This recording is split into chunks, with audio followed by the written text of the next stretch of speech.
With your kind permission, I would like to invite you to join me tonight on a journey. Together we shall meet a man whom we will never know, in a land without boundaries or national character, and hear a story that may or may not have happened then, though it is happening now.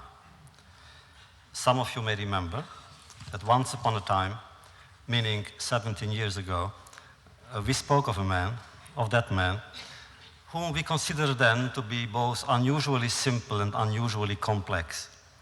He was both hero and victim in a tale whose reverberations have been heard and felt for centuries. Let's visit him. His name, we have problems with his name because we don't really know where the name comes from. Ish haya be'eretz Uz be'Iyov Shemo. There was a man in Uz whose name was Iyov, but what does Iyov really mean? In fact, we may say that the name gives us a description of his tragic destiny. It means Iyov or I Av, which means where is Father? Where is our Father? Where is He? He, God, the Father of us all, when man needs Him most to overcome or at least to understand the misfortune and the injustice that have befallen mankind.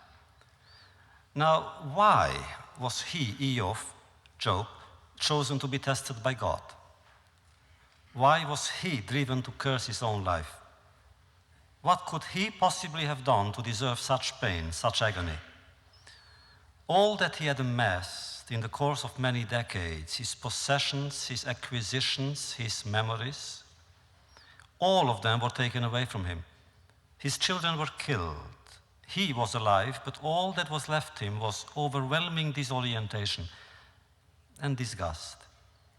And then, surely you remember the story and its magnificent rendering in Scripture, God's casual conversation with a tireless tourist named Satan.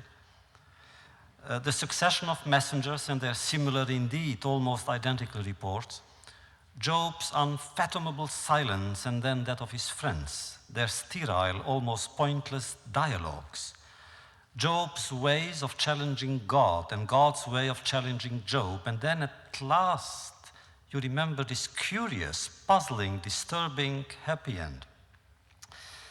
The conclusion of the story, why not admit it, leaves us dissatisfied. Our thirst has not been quenched. After reading the book, we know as much about Job as we did before, but nothing more. We understand God's ways as much or as little as before, no less, but no more. We still fail to comprehend the behavior of the characters in the cast. Who are the characters? Let's remember, the first one, of course, is always the first, is God. But then comes Satan, and some silent characters, the Bnei Elohim, the angels who were Satan's friends, who had allowed Satan to come in with them to meet God.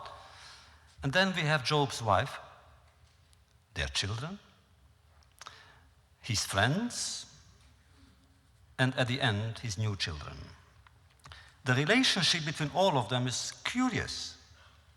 We don't understand the relationship between Job and his wife, as we shall see later, between Job and his children, as we shall see later, and we don't understand, of course, the relationship between Job and himself. If at one point God says to him, maybe you didn't know what you were saying or doing, God knew. But when Job says to God, maybe you mistook me for someone called Oyev, that means that perhaps Oyev, meaning enemy, Job was his own enemy. We shall see that there are many troublesome points that we have not touched upon 17 years ago.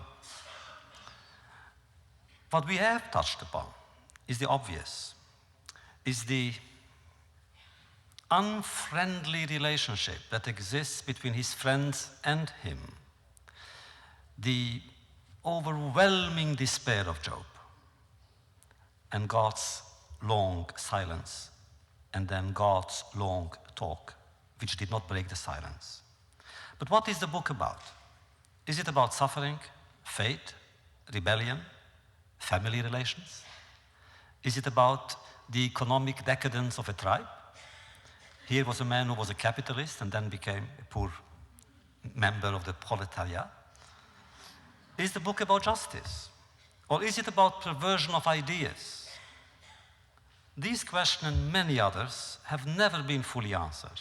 Talmudic sages and modern scholars have tried to elucidate Job's pathetic options, ranging from rebellion to submission. So Job, as we remember him, is a fleeting yet obsessive image of a man turned symbol, or perhaps a symbol in search of a man. Indeed, was there such a man? No, says the Talmudic sage, Mashal Haya. He was only a parable. And commented Rabbeinu Shem Tov, oh, he lived all right, but he only lived to serve as a mashal, to serve as a parable. So Job is the eternal story of man's weakness and man's right and possibility to overcome that weakness. Job is an awesome legend. Job, a moment of fear and trembling, a question mark. Together, some of us have encountered him here 17 years ago. In fact, he was our first topic. But he would not leave me. He kept on haunting me. His file remained open, the questions unanswered. And so I continued to search for new and new old sources. I went back to Talmud Bavli, the Babylonian Talmud, and Yerushalmi, back to the Midrash Iyov, to modern literature, Jung's answer to God. Can you imagine the chutzpah? God didn't answer, but he did. Kierkegaard's and Kafka's attitude towards Job. And tell me, why did Voltaire hate Job? He wasn't even Jewish. Only because, quote, he complained too much. Why have both Islam and Christianity exaggerated Satan's role, especially in relation to Job's wife? In my research, I stumbled upon new commentaries. I gathered a word here, a surprise there, a point of reference, an omission, a repetition. For you know, there comes a time in the life of a man when one must choose between contradicting or repeating oneself, and I would rather choose contradiction. But gradually I became convinced that after 17 years one may, indeed one must, examine new evidence in this astonishing case and see where it leads us. And so as we begin yet another annual pilgrimage to the sources of our collective memory and imagination, perhaps we should stop for a brief moment, as we always do, for a few preliminary remarks. And the first is, perhaps I should express a sense of surprised gratification. I don't know how are we to explain Job's sudden popularity. Perhaps because he has aged, but so have I. And perhaps that is why I understand him better. I wonder how many here have been here 17 years ago. I know that I have been here. I often think back over the last 70 years, Adam and Moses, and Jeremiah and Jonah, Esther and Joseph. You remember Joseph, the first Kissinger in Jewish history. We have studied much, and I have learned more. There are new developments in these encounters that force me to study, and therefore I'm so grateful. This year, as some of you may know, Jean Rosquet, who is the educational director of the Y, has established study groups who meet before our encounters. And under Rabbi Levi Yitzchok Derby, who was a descendant of the great Rabbi Levi Yitzchok of Berdichev, they studied together the text before we study it here. And 150 people came this afternoon, which is a great credit, really, to this institution and to yourself. Another remark would be that I try to find something new in our own work here, and perhaps you should, or if you so wish, write questions that you have with regard to these exposés, and I promise you that at the last lecture I will answer them, and perhaps I will read them later.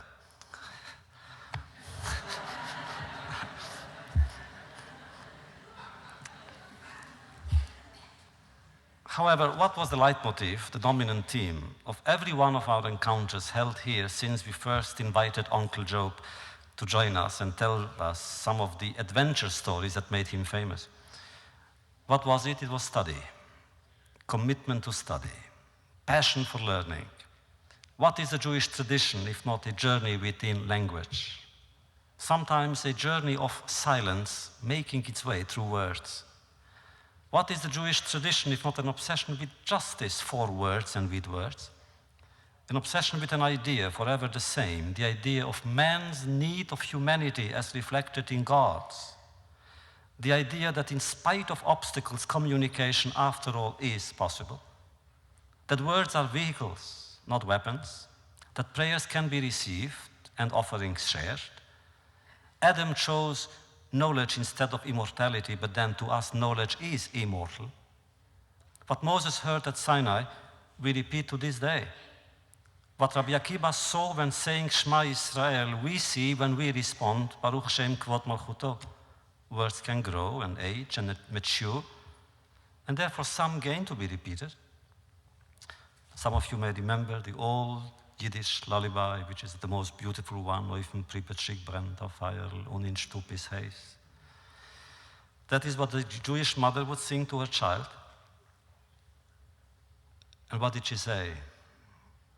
Wenn ihr wird kinderlich älter werden, wird ihr erst verstehen, wie viel in die Eisjes liegen Tränen und wie viel Gewein.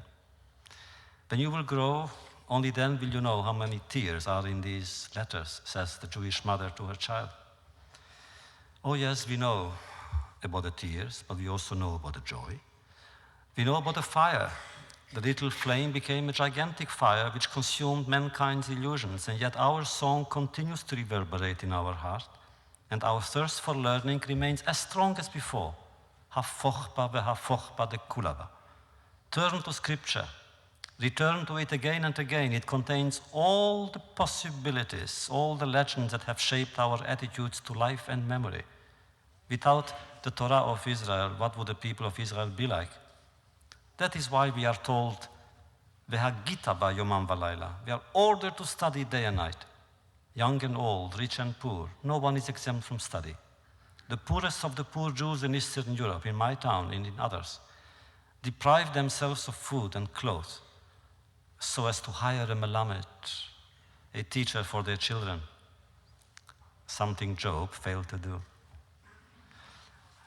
If you have studied the text, and I'm sure you have, then you have seen that Job was a good father, but not a good Jewish father. Read the text, it says so implicitly. His sons and daughters were never home, always attending parties. Did they ever open a book, study, acquire knowledge? If yes, their grades are nowhere mentioned.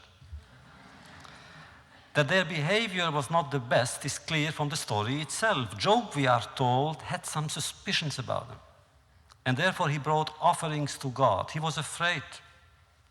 Maybe they had sinned in their hearts against God. But if he was suspicious, why didn't he do something about it? Why didn't he speak to them? Why didn't he educate them? Why was he so indulgent, so kind, so uncritical towards them? Did he believe that they were always right? So you see, Job can be and is a source of constant surprise. Though removed in time and almost rendered fictional by legend, he never fails to touch anyone who approaches him. We are told in the Talmud that when Rabbi Akiva was preaching about the Dor HaMabul, the generation of the floods, nothing happened. Statistics. But when he taught the book of Job, he cried, and so did the others. Do you know why the high priest would read the book of Job alone with the elders of Israel on the eve of Yom Kippur? To make him think and to make him cry. The story and the lesson of Job helped him get ready for the next day when he would enter the sacred sanctuary and utter the ineffable name of God for the sake of Israel and the world. All this is very strange. God surely was Job's problem, but Job is not only God's problem, he's ours as well. And therefore tonight we shall meet him again. And in order to meet him, we shall study again the same text, but from a different perspective perhaps. And we shall invoke certain legends that we have acquired since. But remember, all these legends are always made with the same 22 letters of the alphabet, the 22 letters that the Jewish mother was singing about in her lullaby. And what are they? They are Aleph, Beit, Gimel, Dalet. What is Dalet? Dalet in Hebrew means also Delet, and Delet means a door, which reminds me that the doors are closed.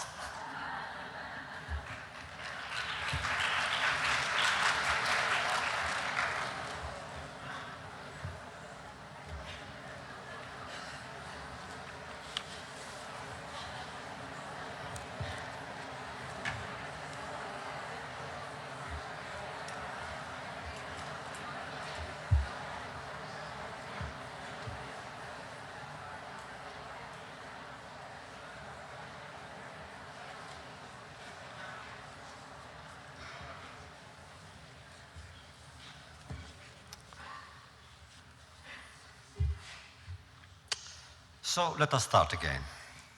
Ish haya be'eretz Uz, there was a man in the land of Uz, Eov Shemo, his name was Eov.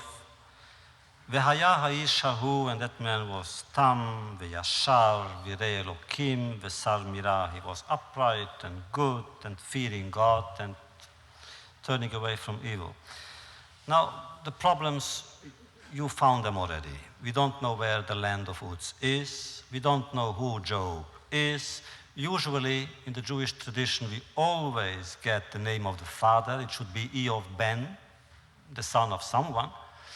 As you know, the only person about whom it cannot be said is Adam. After all, what a marvelous condition for Adam. No complexes at all, you know. But for Job, it's impossible. He had a mother. Who is she? He had a father. Who is he? We don't know. But even furthermore, even the compliments that the text pays Job are not in the right order. Any student who goes to a creative writing course knows that you start, as we say in the Talmud, Ma'alin b'kodesh ve'ein moridin. You start low and you go higher, which means you should start v'sar merah. After all, who doesn't turn away from evil? And then Yerei Elokim, who is fearing God, and then Yashar, and then Tam. But here, right away, we are told that the logic of Job is not our logic. That something is in this story which is so different that we must view it as a different story. And then, when you see it that way, you realize that the entire cast of characters at the first reading is presented in a negative light. Let's start with Satan. After all, Satan talks too much, but that's his job. Who else? The friends, we know how bad they are. The wife, she's nudging. And Job himself is negative because either he gave in too soon or too late. That means we don't accept. If really his protest was true and genuine, it should have continued. So from all viewpoints, you see that everyone in this book, in the beginning, could be seen in a negative light. Furthermore, the problem is even worse when you realize who began the story, who is at the origin of the drama. It wasn't Satan, it was God. Remember, usually it is Satan who tries to seduce, so to speak, man, and tries to betray man, talking to God against man. In this case, it's not Satan who began. Satan happens to be there. It is God who is challenging. It is God who is influencing Satan to be Satan. It is because God begins a story that Job has to suffer. And strangely enough, Job senses it. He feels it instinctively because he never speaks to Satan. He only speaks to God. You read the whole story, and you see that the Talmud, which is of course preoccupied by it, has already taken certain steps how to solve the mystery. The real problem in the Talmud, as the Talmud sees it, is whether Job, who everybody agrees was a good man, whether he did what he did because he loved God or because he feared God. And in most cases, those who are against Job, because the Talmud as usually is divided, as you know, for and against, and those who are against say, oh, when he was good only because he was afraid of God. There is a next step, that not only was he afraid of sin, he was afraid of punishment. And that, of course, in the Talmud is a terrible thing to say. In our times, it would be a compliment.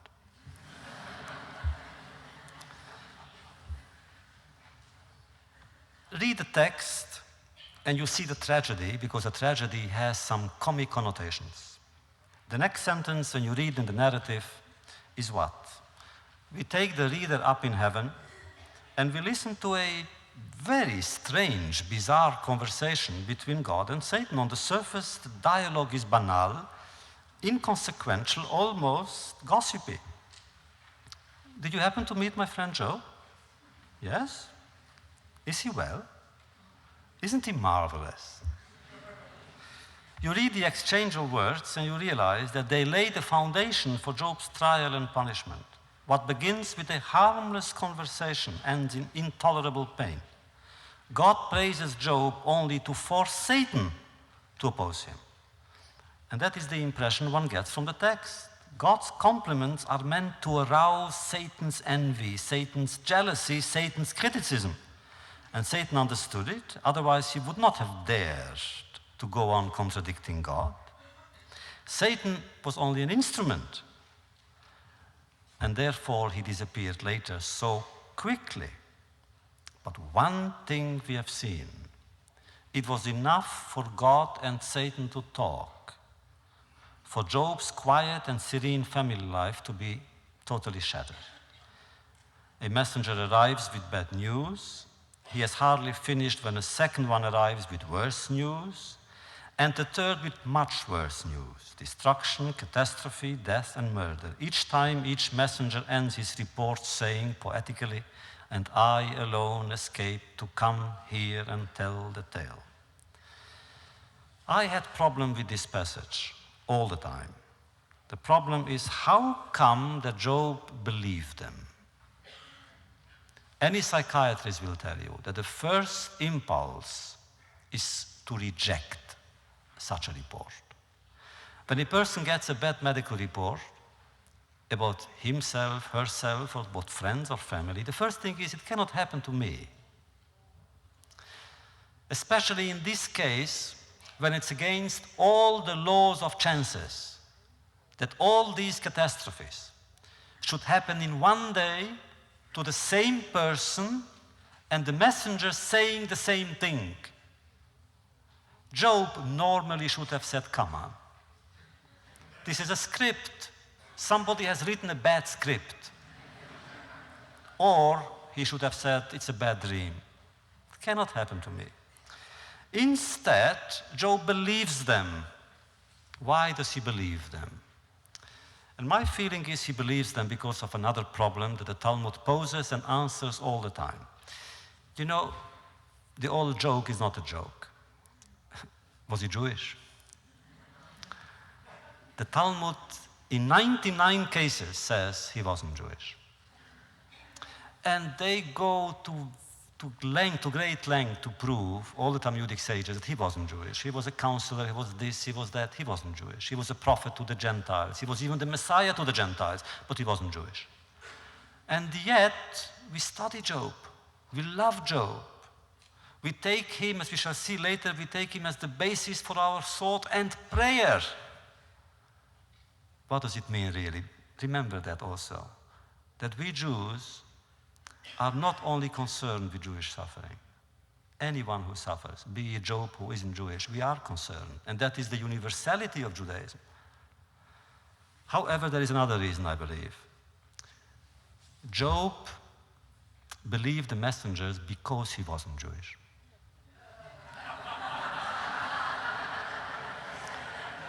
If he had been Jewish, he would have started asking questions, first of all.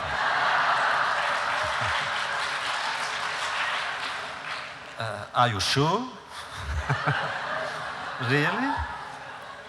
And where were you and how come you came out?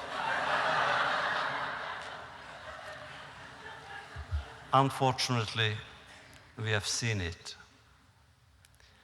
In my lifetime, when I was young, in Eastern Europe there was a time when messengers would go from ghetto to ghetto, from community to community, warning, and we didn't believe. We should have. So Job was not Jewish, but his suffering was. And again, in the Talmud, as we'll speak about it more next week when we discuss Rabbi Ishmael and his attitude towards Job, the Talmud, of course, was concerned for another reason too. Why did he suffer? And there is no answer. Why did Job suffer? God and Satan played a game and Job suffered. Why? So they invented all kinds of marvelously naive and innocent but beautiful reasons. Some of them are even so wise that they should be applicable to us today. Usually we say that he suffered for two reasons. One, God wanted to take the Jews out of Egypt. Satan opposed God. So God said to Satan, you know what? Haven't you met my friend Job?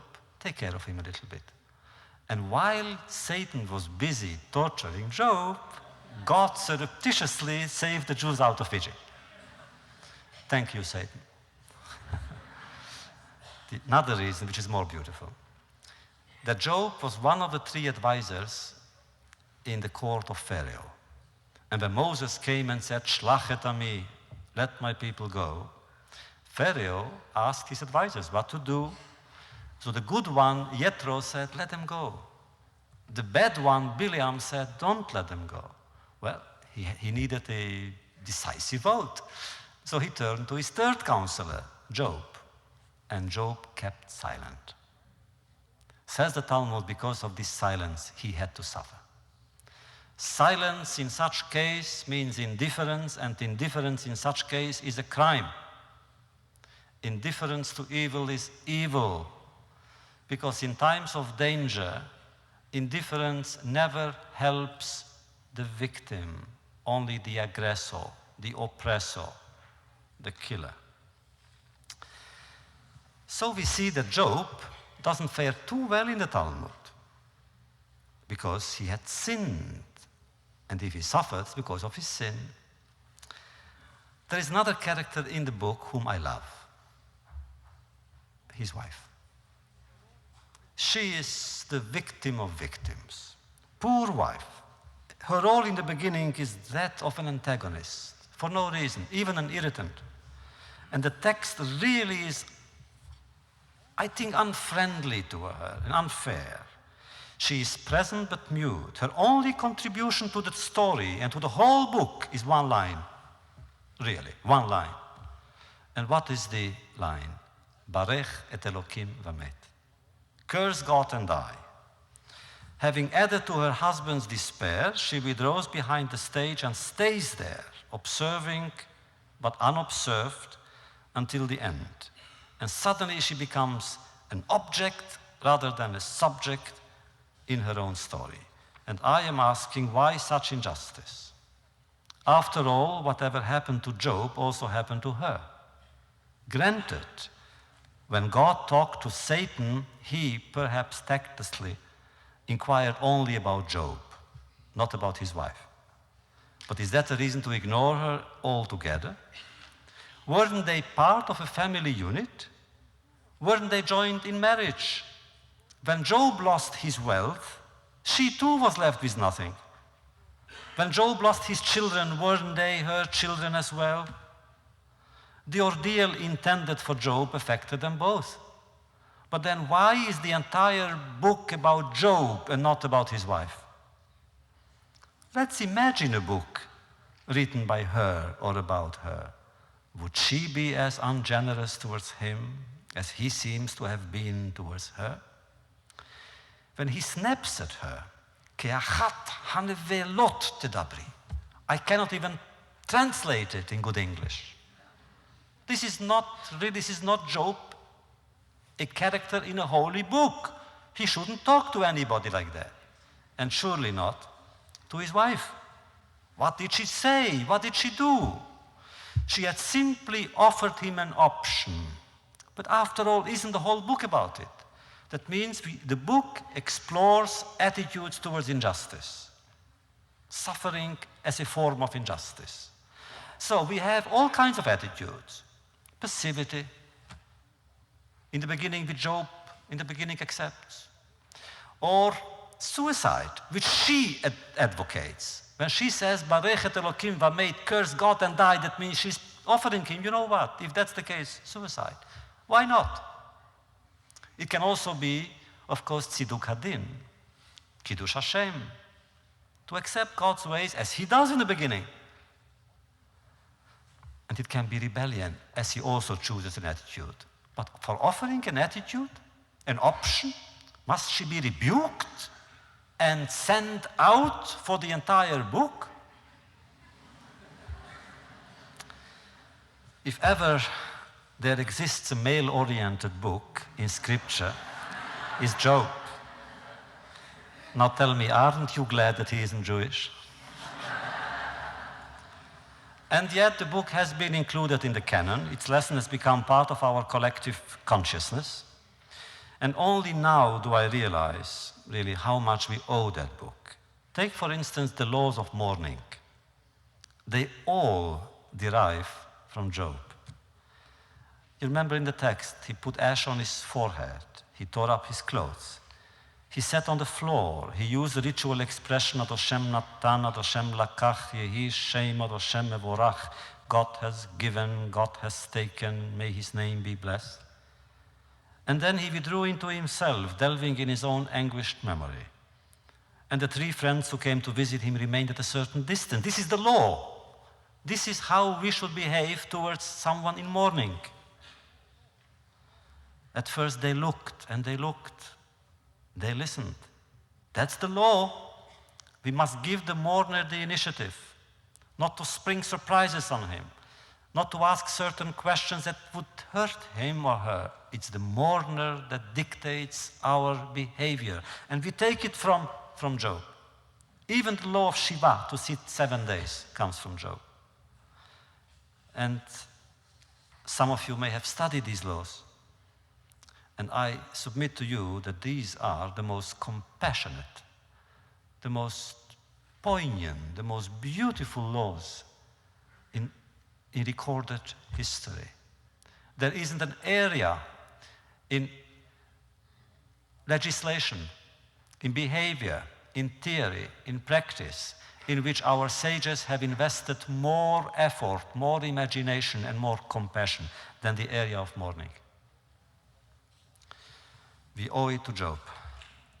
He also gave us a magnificent lesson in silence. His silence was both response and challenge. For 7 days and 7 nights he was silent, and so great was his pain that no words could express or contain it. It's like Aharon, the brother of Moses, when his 2 sons died.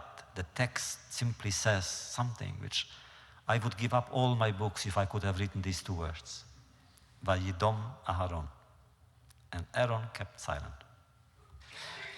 The line before is, they died for entering the sanctuary, for bringing Eish Zara, alien fire, whatever that means. And here is a father, Vayidom Aharon. There is a suffering which commands silence. Job had 7 sons and 3 daughters, and he lost them all. And he lost them all. He lost more than that. He lost, I think, his very faith in relationships. What do you think he thought, not only about his friends, what do you think he thought about friendship, having hurt his friends? And therefore, in the beginning, he chose silence. And often I envy him for a silence that generated and inspired more silence. For one thing our generation needs today is a little bit of silence. It is the noisiest generation ever. You read the text, and then you realize that the three friends are anything but friends. You know, there are three terms in Hebrew to describe friendship or a friend. It is Yedid, Binyamin, Yedid Hashem. And Yedid is very beautiful. It comes from two words, Yad and Yad, hand in hand. Chaver, which means to cleave together, Lehit Chaver, to be one, and Rea, which is kind of comradeship. And Rea has, this, strangely enough, also the same word for Ra, evil. That means there are some people who can be friends, at the same time they're the wrong friends. And whenever they speak in Job, it's always this expression, Shloshet Re'ei Iyov, for they were evil. What did they tell him? They tell him, Job, you are guilty. Otherwise, you wouldn't have suffered. Why are they angry at him? Because they are angry. And you hear them. And the development is a dramatic development in their discourse. They are angry for what, I ask you? Has he cursed God and they should come to God's defense? Not at all, he hasn't. What did he say? He said, Arur Yom Mivaledbo, cursed be the day that I was born. He simply expressed his despair. So what's wrong with that? A man suffers worse. A man sees the suffering of his family, of his children, of his world. And he shouldn't even be sad. What do they want? What they say to him is inhuman. And again, you read the text, as I'm sure that Rabbi Derby did with this group, that the escalation of the idea that Job is guilty. They go even farther than that, and I don't forgive them for that. They say, not only are you guilty, but your children were guilty. Otherwise, they would not have been killed. My God, to dare say that about children. One of them goes even farther and says, you don't even suffer. You pretend that you suffer. You are only doing it for publicity purposes. It's in the text. And they use alternately logic, emotion, passion to convince him, to deprive him of his own deep and personal convictions. I don't like them because they are on the side of the winner always on the side of God. It's so easy. Their insolence, their insensitivity are shocking. And whatever they say is so unnecessary, so unjust, so gratuitous. There could have been no other purpose than to bring him to his knees, to defeat him, to crush him, to give him the feeling that he is alone, that he is in a world without friends. But who sent them? What motivated them? Who were they? They pretended to speak for God, and they may have thought they were God's friends, but they were only his defenders. They were Satan's allies. For they did to Job psychologically, mentally, what Satan had done physically. And that tormented him. They tortured him. And because of them, I came closer and closer to Job. Their words ring false. They are deceitful. Now I understand it better than when I studied first Job. There are degrees in suffering. To suffer from nature is one thing. From human beings is another. To suffer from strangers is less cruel than to suffer from friends. And Job's real tragedy, I mean his ultimate tragedy, began when he felt misunderstood, worse, judged, condemned, betrayed by people who claimed to be his associates. At this point, perhaps, with your permission, I would open one more parenthesis and tell you of another discovery I made about Job. I was teaching Job last year at Yale, and there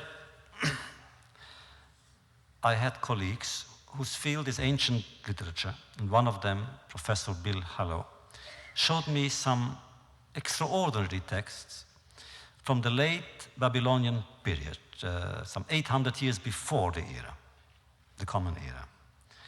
And some of these texts sound just like texts taken from Job, with the exceptions I will make later. Listen, there's always a dialogue there between a righteous sufferer and his friend. So listen to the righteous sufferer who is suffering, and he's pleading with his friend, and he said, "O wise man, let me speak to you.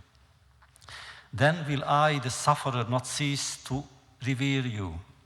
For where is a wise man like you? Where is a scholar who can compete with you? Where is a counselor to whom I can unfold my grief? I am devastated.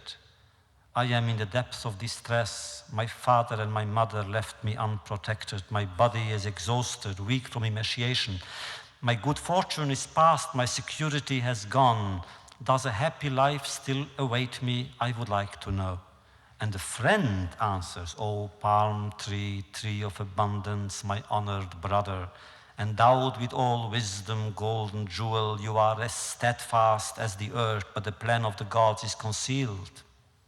Look at the proud wild ass on the plain. The arrow will hit the one who trampled on the fields. Look at the lion you mentioned, the enemy of cattle. For the wickedness which the lion committed, a trap awaits him. The one endowed with riches, the newcomer who heaps up profit, will be burned by the king in the fire before his appointment time. Do you want to go the way these have gone? Seek rather the lasting grace of your God." And the sufferer says, "Those who do not seek their God, they go the way of prosperity. But those who pray to their gods are impoverished and embittered." And it goes on and on. These dialogues of the suffering man who says, "I want justice," and his friend says, "If you want justice, you must have faith in your God. God is justice." So he said, "But I'm suffering." He says, "Well, you are suffering, but seek God's answer to your suffering." What does it show us here? It shows exactly the situation between Job and his friends. On one hand, on one side, you have Job who suffers, and on the other, you have the people who explain to him his suffering. This man is suffering, and they are making theories. There is a difference between the old Babylonian texts, and I would read to you more, but simply we don't have that much time.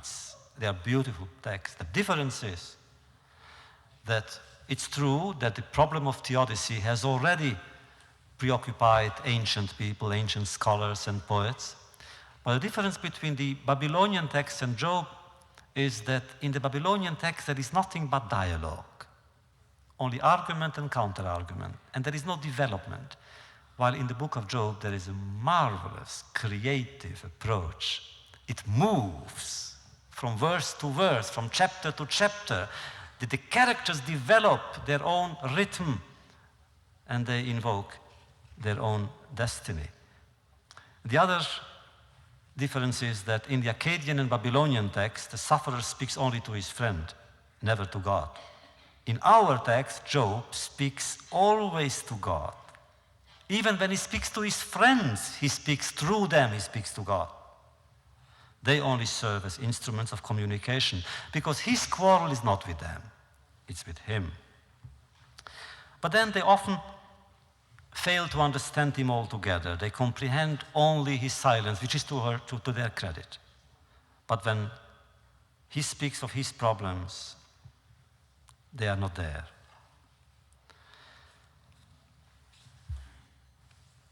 I believe that his wife, I come back to her, plays a better role. What does she say? Get over with it. She's perceptive. I think she's courageous. I think she's strong-willed. And she spoke her mind. And she has a sense of literature. The sentence is marvelous. It's clear, it's poignant, it says exactly what it wants to say.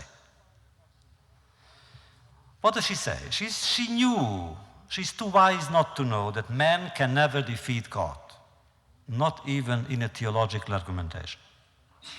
Her purpose, therefore, was to spare her husband from further disillusionment.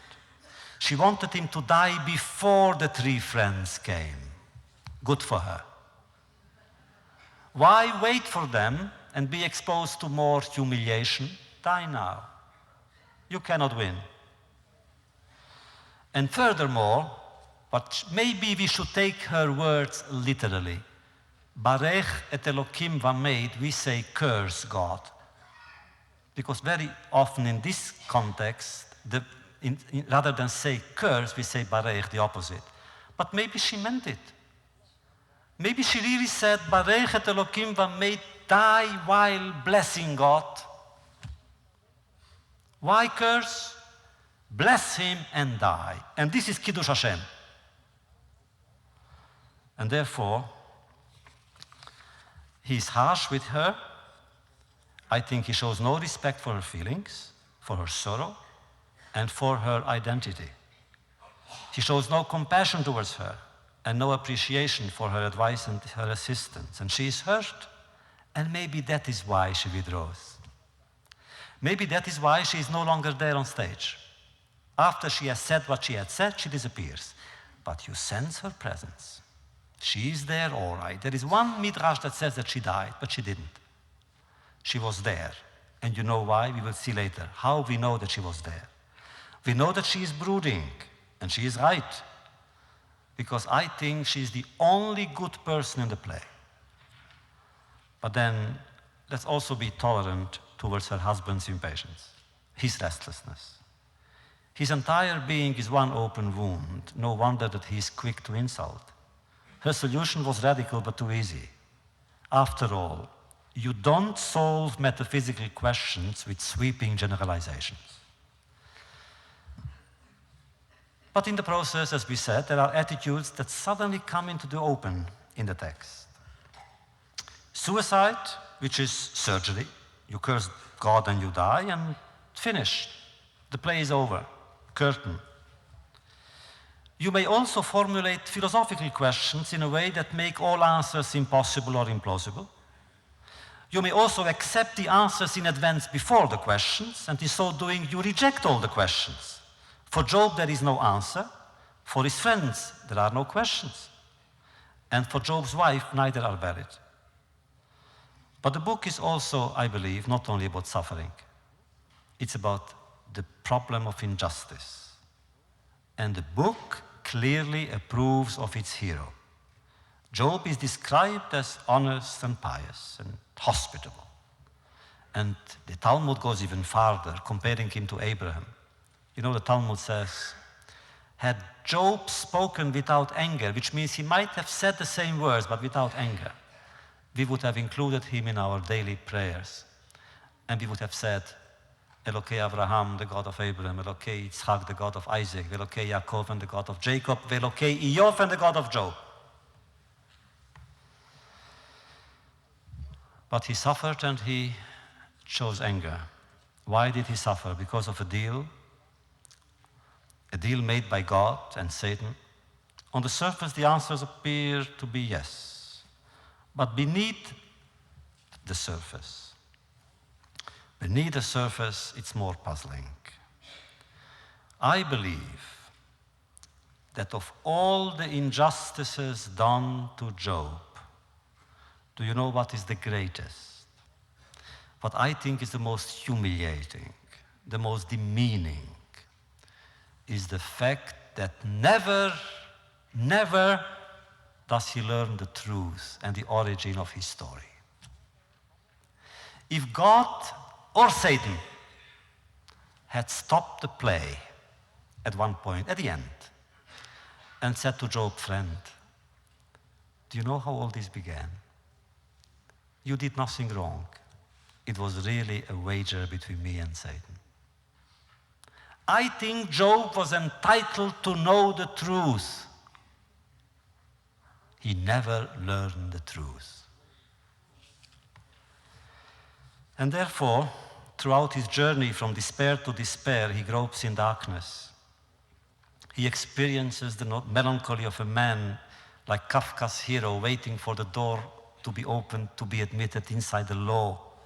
A man in jail waiting for a door to open, for a sound to break the silence, for dawn to disperse the shadows.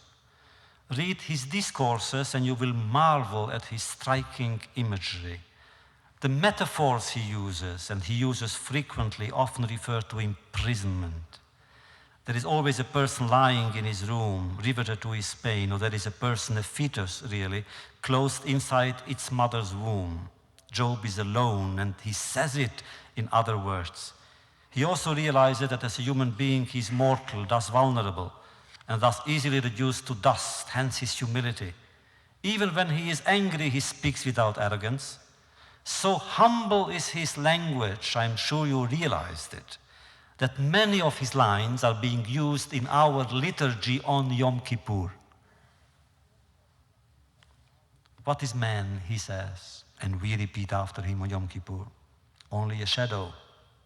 What is life, he says, and we repeat after him on Yom Kippur? A passing whim. What is human ambition? An illusion in the desert.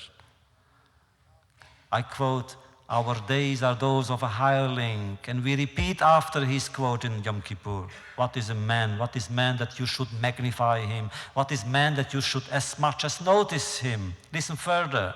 Adam Yeludi Shak Tsar Yamimu Svaroges Katzitz Yatsa Vayivrach Katzel. Man's days are short and his troubles or his angers are many. He comes like a flower and leaves like a shadow. You remember the Yom Kippur prayer that we all love on Kol Nidre evening. Kihine ka chomer beyada yotzer.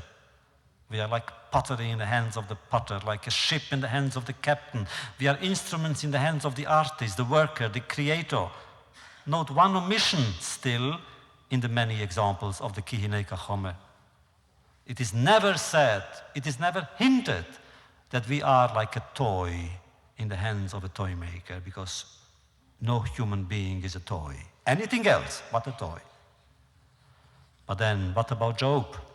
Wasn't he a toy? In the hands of two great toy makers.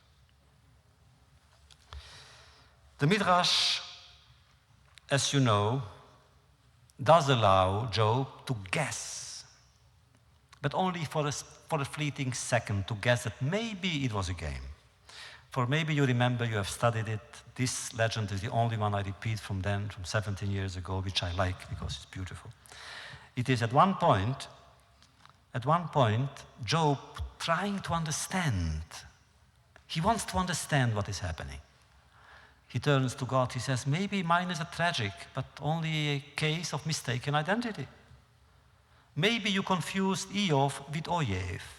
The same words, the same letters. Maybe you have mistaken me, Job, with Oyev, the enemy. And you know, God didn't answer any of Job's questions except this one. And God's voice, says the Midrash, roared in the tempest. Pull yourself together, man, and listen. Many hairs have I created on the human head, and every single hair has its root. I don't confuse roots. How could I confuse Eov and Oyev? Many drops have I created in the clouds, and every single drop has its own source. I confuse neither drops nor clouds. How could I confuse Eov and Oyev? Many thunderbolts have I created, and for each bolt a path of its own. I don't mistake one bolt for another. How could I confuse Eov and Oyev? I also want you to know, says God, that the wild goat is cruel with its young. As they are about to be born, she climbs to the top of a very high rock and lets the little ones drop from the precipice. And so I prepared an eagle to catch them on his wings. But were the eagle to arrive one moment too early or too late, they would fall to the ground and be crushed. I don't confuse moments, or lightning bolts, or drops, or roots. And you are asking me if I am confusing Eov and Oyev, Job and the enemy? Now, why did God tell him the story? Because he loves stories, so do I. But as you know, all stories have more than one meaning. In creation, everything has a purpose. All events are endowed with meaning. And though God is above time, he's also in time. And though he is against evil, he is responsible for both good and evil. And the mystery of suffering implies God, but indicts man and man alone. Job's mistake, according to the Talmud, was not that he asked the question, but that he dared to formulate answers. From his own individual case, he wanted to build an original universal theory. Because he suffered unfairly, all suffering was unjust, which means the whole world is unjust. In which case, then nothing matters.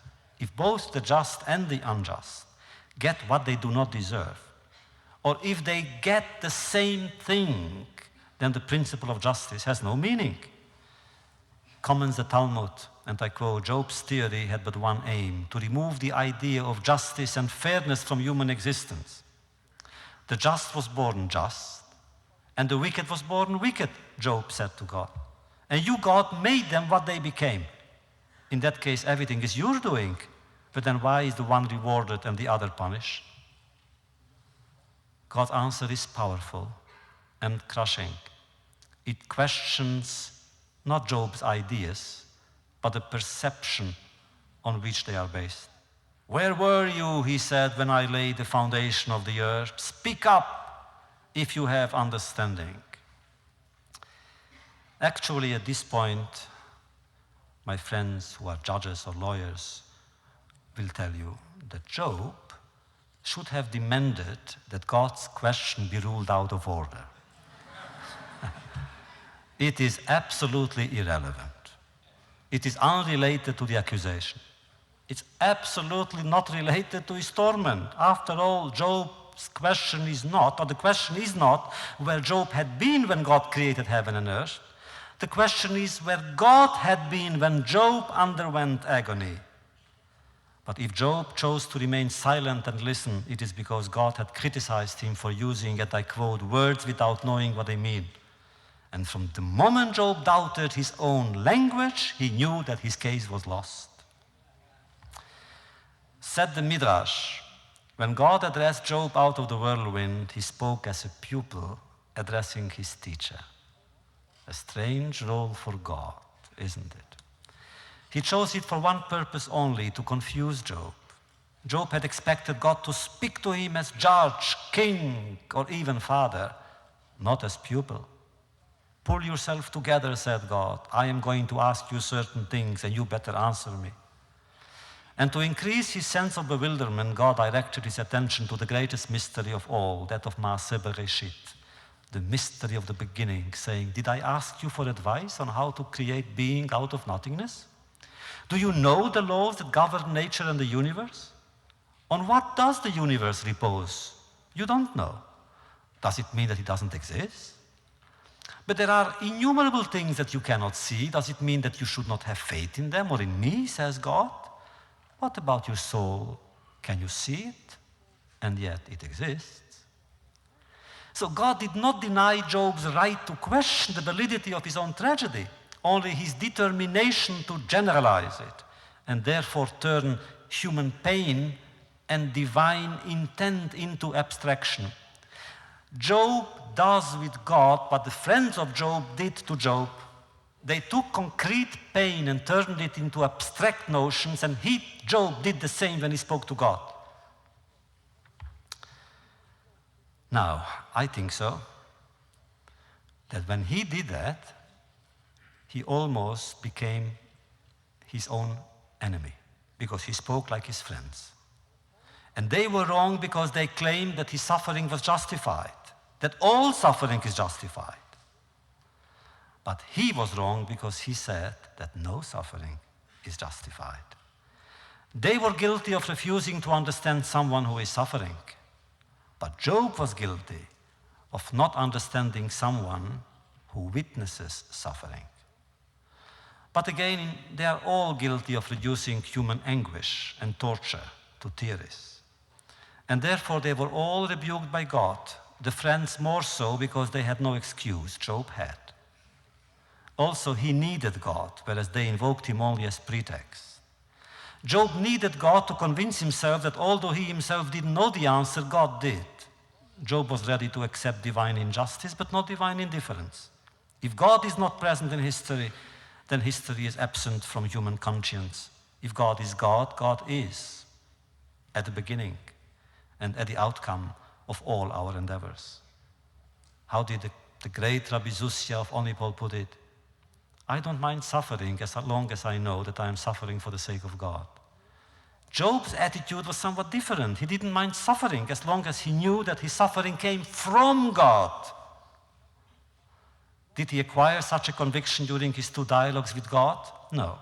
Never did God tell him that he was the one who made him suffer. Never did he tell him for what reason he made him suffer. And all he did was to counter his questions with other questions. They are beautiful, very poetic. Do you know the place where darkness is dwelling? Have you ever seen the gates of death? Have you ever perceived the breath of the earth? Has the rain a father? Out of whose womb came the ice? Who can number the clouds in wisdom? Who provides food for the raven? Questions and poetry, poetry and questions, and one more intriguing, more mysterious than the other. It is as though God had decided to teach Job a course in cross-examination procedures. You, a human being, think you have questions? Listen to mine. But I think that in doing so, God offered Job, and through him to all of us, a new understanding of the mysterious man-God relationship. It is not defined by that which distinguishes question from answer, but by that which separates one question from another. What then is man? A question mark reflected in and opposed to and completed by another question mark. For there is quest in question. Man's quest for God and God's infinite quest for man, and both are in exile from one another, inside one another. And both are longing for an answer, perhaps the same answer. And that is why Job, right away, without hesitation, yields to God and submits to his will. He now understands that the essence of man lies in his ability to ask questions and to receive them as well. And that is why he doesn't argue his case, but chooses immediate application. He understood that whereas he could question God's answer, he could not but accept God's questions. The fact that God questions man was more important to Job than for God to answer.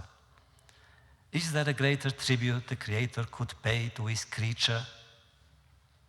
God spoke to him in a manner of a pupil means he asked him questions, the way a pupil asks his master questions. And for Job, obviously, that was enough. What about us? Is it enough? The fundamental issue raised by the book of Job is, did he come through his ordeal a winner or a loser? Was he a victim of injustice or his own victim? At the end of the story, we wonder, who carried the day? What we do know with certainty is who lost. The 3 friends. God himself gives them a piece of our mind. Job endured everything, says Kierkegaard, until his friends arrived. Then he grew impatient. And so do we, and so does God. I am angry at you, said God to Eliphaz the Yemenite, at you and at your 2 friends. I am angry at you for not having spoken in the right manner as my servant Job did. For God dislikes flattery. He doesn't need it. God, the source of truth, demands truth and nothing else, no substitute for truth. And so he dismisses the 3 false friends who had claimed to speak on his behalf. Man is defined by his attitude towards his fellow man. Had the 3 friends stood by Job in his distress, they would have come closer to God. But wait a minute. The text speaks now about 3 friends. What about the 4th, Elihu?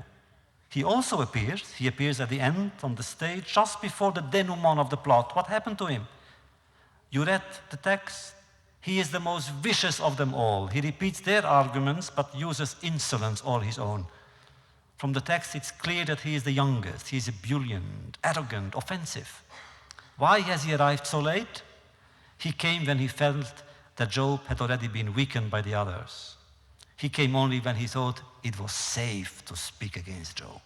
There was no more danger. And therefore God wisely ignores him.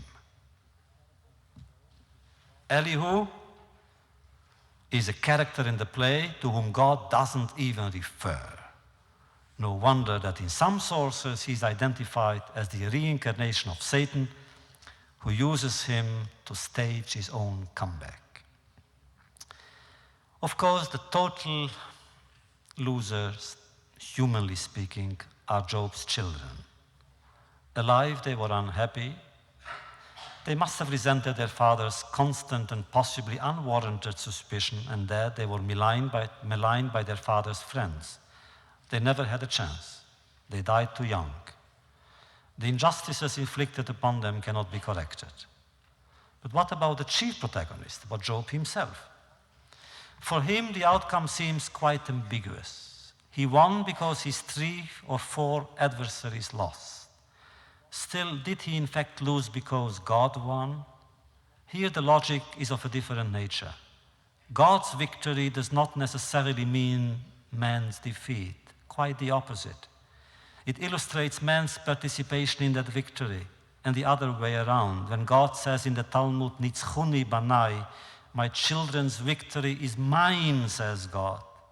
When man is sincere, when his or her outcry is genuine and genuinely motivated, they cannot lose. The fact is that in his final concession speech, Job sounds humble and repentant. I abhor myself, says he, I have sinned, I have erred, I am sorry. I am but dust and ashes. I wanted to know what I will never know, things I am incapable of knowing. I wanted to understand things that lie beyond my comprehension, but now it's all over. I won't do it again, I promise. But there is one sentence in this short but poignant passage that upon rereading strikes us as significant. I shall ask questions of you and you will answer me. It's exactly what God had told him earlier when out of the whirlwind he said, pull yourself together, man. I have questions for you to answer. Now, why did Job use the same expression? To point to his secret resolve to continue the dialogue. To declare his determination to go on asking questions. If he won't, we will. As far as I am concerned, they remain unresolved. The happy end is too abrupt, too obvious. God says, let's forget our misunderstanding, and Job, a true gentleman, is willing to oblige. And all of a sudden, Job is once again wealthy, respected, with a sense of fulfillment. And I quote, all his brothers and sisters and acquaintances from before came to break bread with him and console him and give him money, jewelry, and gold as presents, unquote. How strange. Where were they when he needed them? Suddenly he had 7 sons and 3 daughters, and these daughters were all beauty queens. It's said in the text, the most beautiful in the land. Unlike the first set, these children had names, identities, and they must have been famous in their own right. But one detail is missing here. Did he remarry? No. He didn't have to. I told you, she was there. He was still married to the same wife. She had remained there throughout the entire year of his ordeal. She had heard every argument, every word, every insinuation, yet while everybody took part in the debate, she kept quiet. Her silence is as impressive as their words, and perhaps more so. But now she reappears on stage. And both decide to embark upon a new beginning. Difficult? So what? Impossible? So what? For a couple that has gone beyond its own despair, nothing is impossible. They rebuild their home, their lives, their hopes. Is that the lesson offered in their book? That it is given to human beings to start all over again? To overcome anguish and bitterness, to affirm faith in life in spite of all that threatens and diminishes and humiliates life? Is that Job's greatness, that he was able to once again assume his responsibilities of a father and a husband? That his memory and his soul were covered with scars, however invisible, however intangible, is clear from the expression used to describe his death, Vayamat Iyov. and Job passed away at the age of 280 years, Zakein, an old man, Usvayamim, old and saturated with years. And you know, this expression occurs also in the story of Isaac in the Akedah, but not Abraham nor Jacob. Both Isaac and Job had enough. Having seen and endured too much at the hands of too many adversaries, they were fed up with life. And both were too elegant, too delicate to express that feeling. As long as they were alive, they celebrated its virtues. When death came, they allowed it to carry them without regret, as a song in the night. And so Job does remain our hero for many reasons. He suffered and rebelled against his pain, yet though he suffered, he did not make other people suffer. In our tradition, he symbolizes innocent suffering, even though he was not Jewish, therefore, he symbolizes the universal implications in Jewish suffering. I also like him because, let's admit it, he never denied God, not even when he protested against him. He stopped protesting as soon as God spoke to him out of the whirlwind. There is a time for protest and a time for restraint, a time for memory and a time for forgiveness, a time for rebellion, a time for penitence. One could argue that he should not have admitted to having committed sins that he knew nothing about. But he never said that he felt guilty. All he said was that he felt responsible. Did he wish to make God feel guilty? If so, he died without knowing whether he had succeeded or not. All God said was that he, God, too, was responsible. The mystery of man's limitations was thus matched by that of God's limitless powers. And what they have in common is the justification or its absence in the future of creation itself. In conclusion, the drama of Job, the tragedy of Job, as well as his troubling mystery can be found in one key sentence we have overlooked 17 years ago and tonight. And I think that this is the key sentence. It reads, Hein yikteleni lo ayachel. And usually it's translated as follows, though he will slay me, I shall continue to place my faith in him. Or I shall go on longing for him, meaning God. In other words, Job affirms his faith in spite of his suffering, in spite of his sense of loss, and in spite of the presence of death around him, which means in spite of his doubts, he simply discards them. However, some Midrashic sources indicate a different, if not contrary, approach. And they spell the word lo, not lamed vav, which means him, but lamed aleph, which means no. And now, let's reread the entire verse. Hein yikteleni. Though he could kill me, he could slay me, and would, lo ayachel, I shall not be longing for him, I shall not place my faith in him. For the second part of the same sentence, listen to it. Ach edrachai el panaf ochiach, I will maintain my own ways before him. Which means it is not a denial, it's a protest.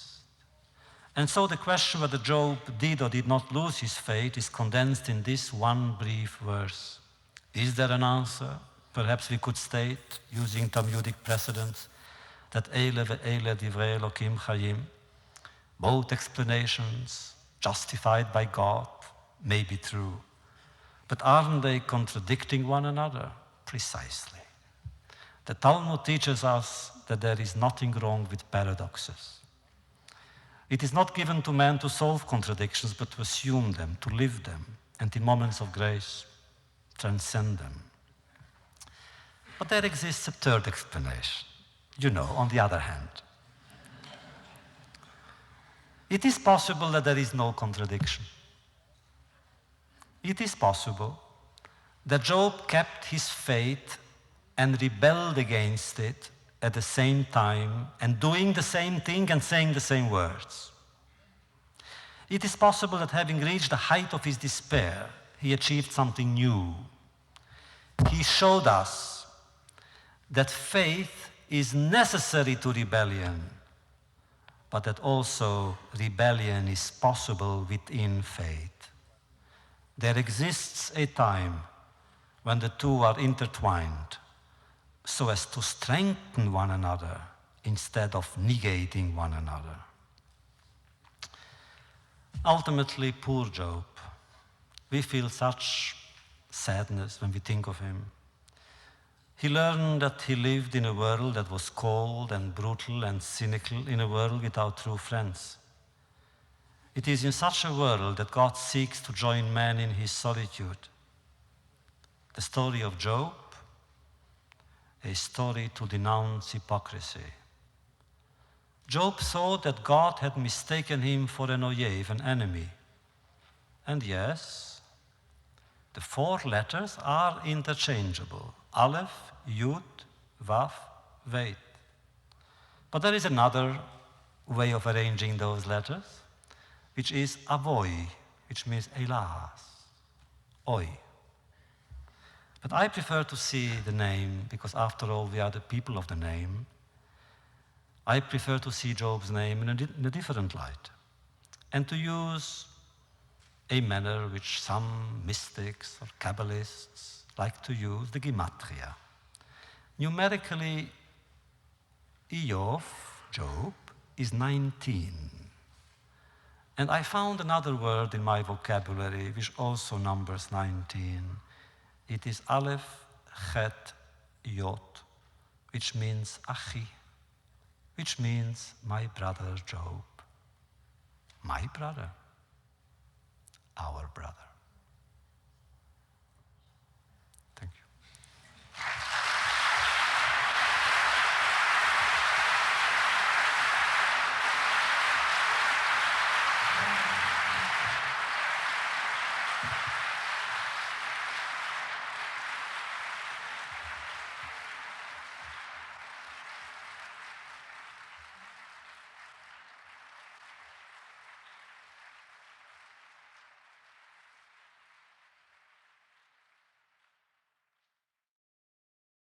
Thanks for listening.